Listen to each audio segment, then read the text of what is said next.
let's talk about these Marvel Safe Grip knives. I picked these up. They're about $30 to $35 a piece. They are claimed to be a old stock. My kids' toys in the background here. Don't mind that. They claim to be old stock Marvel's knives from Made in USA, and on them they even say Marvel's USA. So there's a lot of conjecture and rumor on the internet as to what exactly they are. Some people say they were made by contract through Camillus, and that when Marvel's went bankrupt, that Camillus sold them to someone who put these handles on them and dumped them on the market. There's other people who say they were made in Gladstone. There's other people who say these are actually made in China and just have USA stamped on them, and they shouldn't have that. So there's all kinds of stories on the internet, but these claim to be Marvel's old stock knives, and it's kind of interesting because you find them on a few different websites. They're on eBay, they're on Amazon, but you can't find them on Smoky Mountain Knife Works, who is the major distributor of Marvel's goods. So there is kind of this, what are they, question about them, and so I wanted to pick them up before the supply dried up and test them. Why? Because these are a small, and there's a set of three. It's the Plainsman, the Ideal, and there's also the Woodcraft, which I don't have, which are three of their kind of timeless models that have been around forever. And they're made in 1095 steel. They're all about 3 to 5 inch blade length, and allegedly made here in the USA. So I thought, geez, these things are literally exactly what people look for in a bushcraft knife. They're a small, 3 to 5 inch blade made of a good carbon steel. They're have a 90-degree spine on the back, which is kind of surprising. A nice, sharp 90-degree spine on them, and they seem to be pretty tough and work pretty good. So I thought I had to try it. So I picked up 2 of these, and I have beat the snot out of these. And you're going to see some footage rolled in here, especially towards the end. I'll probably just let like 4 or 5 minutes of footage go. And I batoned with these, tried some carving, stabbing, you name it. These things hold a terrific edge. Even after all that, these things still are shaving sharp. And I have not done it. You'll see in the videos that I kind of shave with them as I go along. But these things, despite all that batoning and everything, have held their edge and still shave very, very well. I mean, it took quite a bit of hair off. They do come with this very inexpensive sheath, which the knives don't fit in very good. Even with this sort of retention strap close, you can pull the knife out. So, yeah, they're okay, but they're not the greatest. So let's talk good, bad, and ugly about my experience with them. Number one, they're 1095 steel. These things hold an edge on par with your K-bars, your Beckers. No, they're not there. They're definitely not there, but they're 85%, they're 90% edge retention. Whereas I think these have a little better edge retention than your Schrades, which are made overseas in China and also have 1095 steel. So I'm really happy with the edge retention, toughness. I stabbed these things into all kinds of wood. The tips didn't deform at all, the edges didn't roll or chip or nothing. We had one little problem, guys, and for the sake of honesty, I have to tell you about it. But it also provides for an interesting opportunity to take a closer look at these knives. This Ideal here, which I beat a little bit more than the Plainsman, the handle popped loose on it, which I thought was kind of odd. I was sitting there and I noticed that it had a little bit of a wiggle to it as I was using it, and I said, oh geez, that's not good. So I figured that the glue probably broke free, and I was correct. So what I did was I punched out the brass lanyard hole, which I have here, and it actually came out relatively easy, and removed the handle just to see what we had going on under here. We'll switch these up so you can see, and luckily this is kind of neat because it gives us a very good look at the tang of the knife and the construction of the knife, which we usually don't get to see with a lot of knives.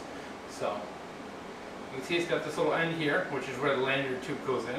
Another little hole here, which I'm not sure what it's for, but if you were to ever rehandle these, that extra hole will probably come in handy for a Chicago screw or rivet or whatever. So there it is, guys. The handle might pop loose on this if you buy it.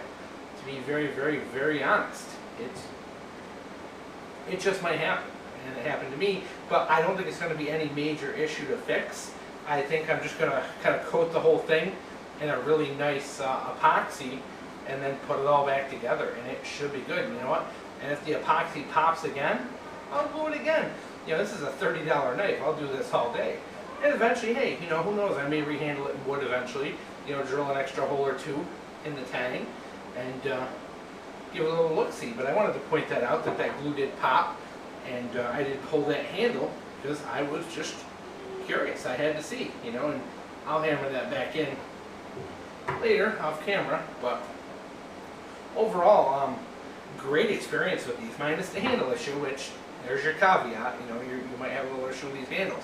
This plainsman, on the other hand, I used just as much. You can see that blade's gotten quite a bit of batoning in it. The finish held up really well. The only place where the finish really came off, I think, was where there's one spot where I checked it with a ferro rod. Yeah, right here. Let me show my camera. Right here, you can see where the black is. I was testing it with a ferro rod to make sure it would get sparks, which it did. And you know, it's kind of neat. I mean, it really, surprisingly, the performance of these was really good.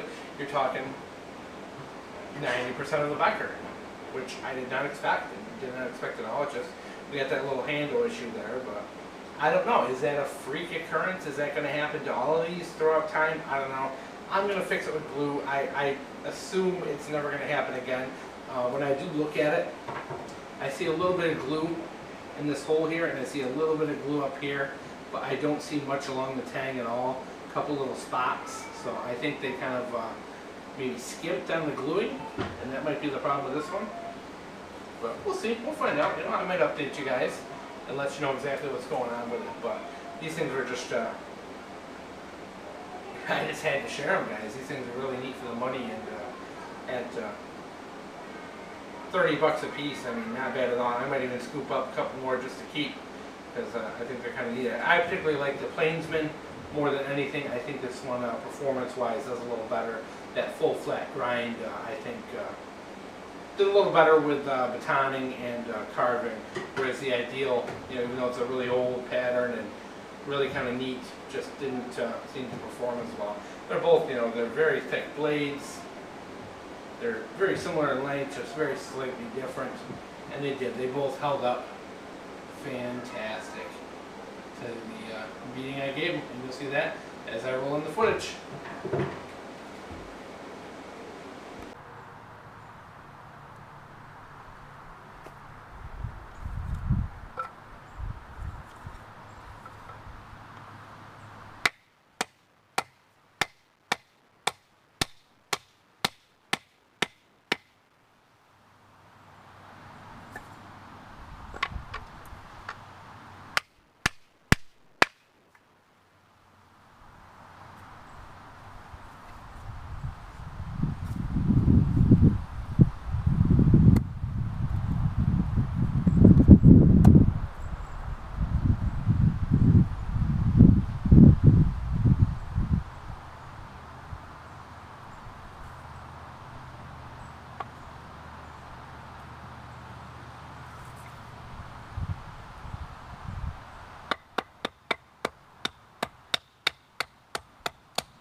Pretty good knot on it.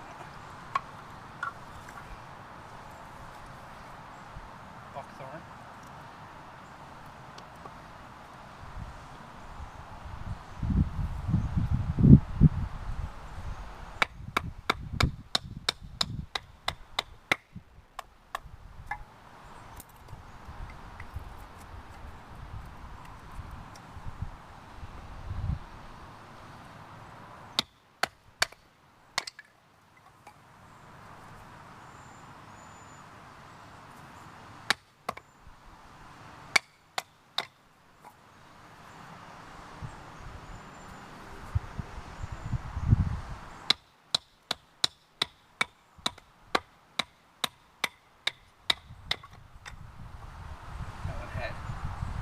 big knot in it.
Bites very deep.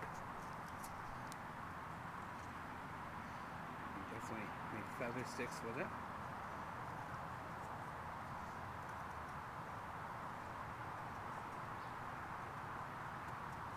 Very nice little. Actually, not bad. This plainsman is not bad at all. Same now.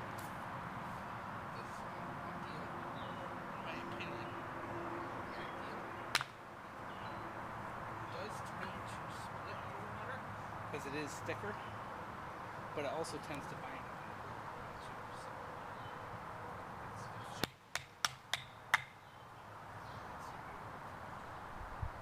we'll get the job done.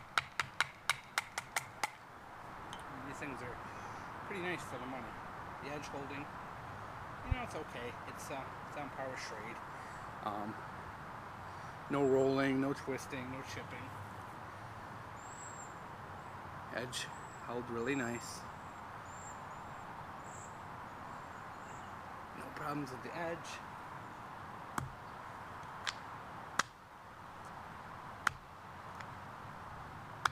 Stabbing. You know, doesn't seem to affect the tip at all.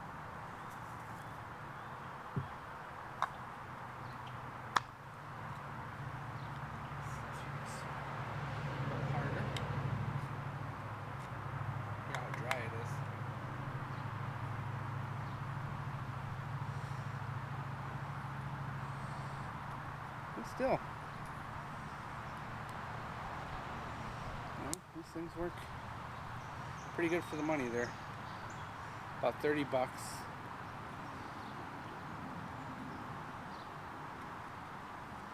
So, like them quite a bit. I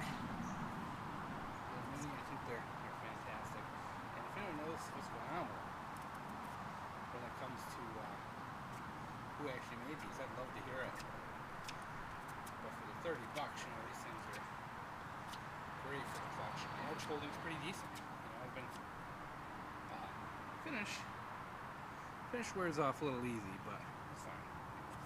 I don't expect it to last forever. But $30, USA made knife.